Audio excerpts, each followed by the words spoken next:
Herkese selam. Bir soru zihni açar. Hadi bir soru ile başlayalım ve zihnimizi açalım. Son zamanlarda stoacılık çok konuşuluyor. Sabır diyor, kader diyor, iç huzur diyor. Ben de düşündüm. Bunlar bize hiç yabancı değil ki. İslam ahlakında da sabır var, tevekkül var, nefis terbiyesi var. Peki gerçekten aynı mı? Yoksa arada çok ciddi farklar mı var? Gelin birlikte bakalım. Stoacılık ile İslam ahlakı gerçekten benziyor mu? Bu soru son yıllarda çok soruluyor. Özellikle kişisel gelişim kitaplarında. Stoacılık tekrar popüler olunca insanlar şunu fark etti. Bu anlatılanlar bana tanıdık geliyor. Sabır, kanaat, öfkeyi kontrol etmek, kadere razı olmak. Bunlar Müslümanlara hiç yabancı değil. Ama işin derinine indiğimizde hem güçlü benzerlikler hem de çok net ayrımlar görüyoruz. Önce stoacılığı kısaca anlayalım. Stoacılık, 3. yüzyılda Atina'da ortaya çıkan bir felsefe. Kurucusu Kıbrıs'ta, daha sonra Epiktetos ve Roma İmparatoru olan Aurelius bu düşünceyi geliştiriyor. Stoacılığın temel fikri şu: hayatta iki tür şey vardır. Kontrol edebildiklerin ve kontrol edemediklerin. Kontrol edemediklerine üzülmek anlamsızdır. Asıl mesele karakterini düzeltmektir. Şimdi buraya dikkat. Stoacılara göre insanı mutsuz olaylar değil, olaylara verdiği tepkidir. Yani dış dünya değil, iç dünyan seni yıkar. Bu yüzden stoacı bir insan şunu der: başıma gelen değil, benim verdiğim tepki önemli. Bu bakış açısı sana tanıdık geliyor mu?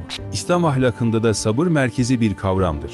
Zorluk karşısında isyan etmek değil, metanet göstermek öğütlenir. Dünya bir imtihan yeridir. Sıkıntı da nimet de birer sınavdır.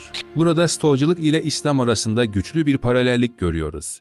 İç denge. Bir diğer benzerlik, nefis terbiyesi. Stoacılar tutkuların insanı köleleştirdiğini söyler. Öfke, aşırı hırs, kıskançlık, haz bağımlılığı. Bunlar insanın aklını ele geçirirse kişi özgür değildir. İslam'da da nefis terbiyesi çok önemlidir. Nefsine hakim olamayan özgür değildir anlayışı vardır. Öfkeyi yutmak, ölçülü olmak, haramdan kaçınmak, aşırılıktan uzak durmak. Hepsi karakter inşasıdır. Stoacılar için erdem en büyük iyiliktir. İslam'da da güzel ahlak ibadetin özü olarak görülür. Hz.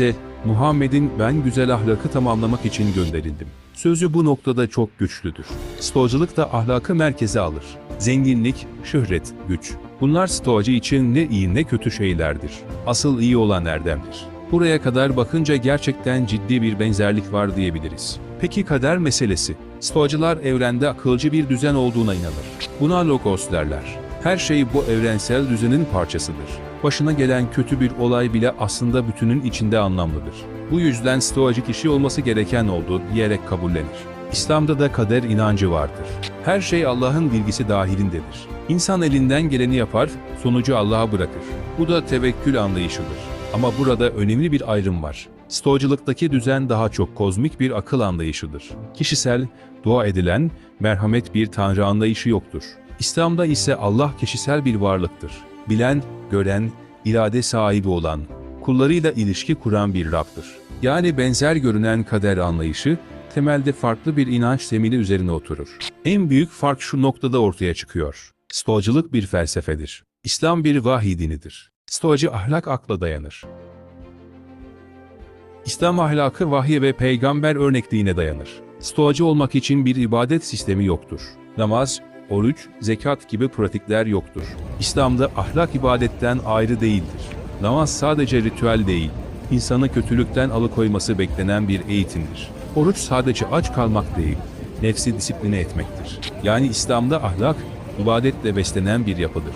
Stoacılıkta ise tamamen zihinsel ve karakter temelli bir disiplin vardır. Bir de toplumsal boyut var. Stoacılık daha çok bireysel iç huzura odaklanır.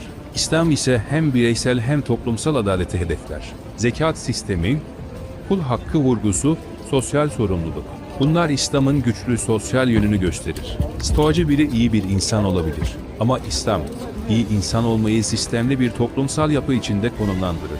Şimdi dürüst bir değerlendirme yapalım. Stoacılık ile İslam ahlakı arasında bazı temel erdemler konusunda ciddi benzerlikler var. Sabır, ölçülülük, öfke kontrolü, dünya malına aşırı bağlanmama, karakter inşası. Ama kaynak, amaç ve metafizik zemin tamamen aynı değil. Stoacı için amaç iç huzur ve erdemdir. Şöyle bir soru soralım: Müslümanlık stoacılıktan alıntı almış mıdır? Tarihsel olarak baktığımızda, stoacılık İslam'dan yaklaşık 800 yıl önce ortaya çıkmış bir akım. İslam ise 7. yüzyılda Arabistan'da doğdu. Peki bu şu anlama mı gelir? İslam Stoacılıktan alıntı yaptı. Hayır, böyle bir tarihsel kanıt yok. İslam'ın doğduğu ortamda, Stoacı metinlerin Arap toplumuna doğrudan etki ettiğine dair ciddi bir veri bulunmuyor. O dönemde Mekke ve Medine toplumunda, Stoacı felsefe eğitimi veren okullar ya da sistemli bir Stoacı gelenek yoktu.